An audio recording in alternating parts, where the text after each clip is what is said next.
तो बड़ी अजनबियत के साथ और बड़ी उतार चढ़ाव के साथ ज़िंदगी का सफ़र आगे बढ़ता गया। फिर मैंने अपनी पूरी एजुकेशन ख़त्म की वहाँ पे बनारस हिंदू यूनिवर्सिटी में मैं काम किया। और पिताजी का ख़ास आग्रह था कि मैं ज़िंदगी में जो चाहे करना करूं, मगर कभी गीतकार बनने की कोशिश मत करना।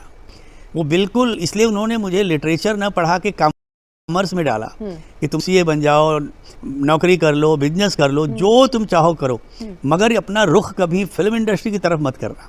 और मेरी कोशिश भी वही रही, इसीलिए मैंने कॉमर्स में पढ़ाई की और बैंक में एम.कॉम करने के बाद मैं सेंट्रल बैंक ऑफ इंडिया में नौकरी करने गया।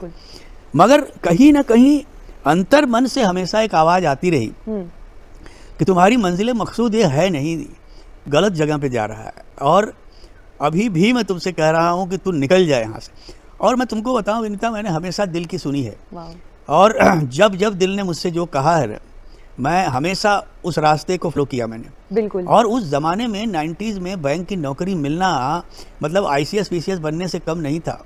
वो बहुत डेयरिंग का काम था कि उस दौर में मैंने दूसरे दिन रिज़ाइन कर दिया, दूसरे दिन। और मैं वो तारीख मुझे याद है, मैं 5 अप्रैल 1980 को काशी एक्सप्रेस पकड़ के 6 तारीख को मैं मुंबई की सरजमीन पे था।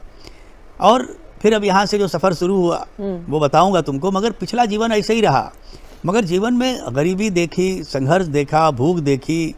और बनारस में जब था तो धीरे धीरे, चूँकि आपकी रुझान जिधर होती है वैसे लोग आपको मिलते रहते हैं, तो एक ग्रुप बन गया दोस्तों का। उसमें ज़्यादातर शायर थे, कवि थे।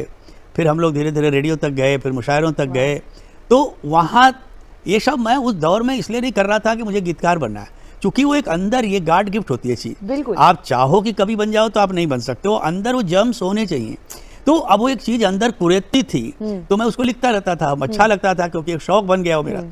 तो कविता मेरी ज़िंदगी में शौक की तरह आई, और धीरे धीरे धीरे धीरे वो बड़ी होती गई। और फिर एक मोड़ पे आके मैंने सोचा चलो अब थोड़े मुशायरे उशारे में जाऊँ।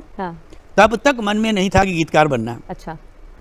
मगर जब बैंक की नौकरी ज्वाइन की, वहाँ से लगने लगा कि यार अब ये शौक कहीं ना कहीं मुझे तकलीफ बहुत दे रही है।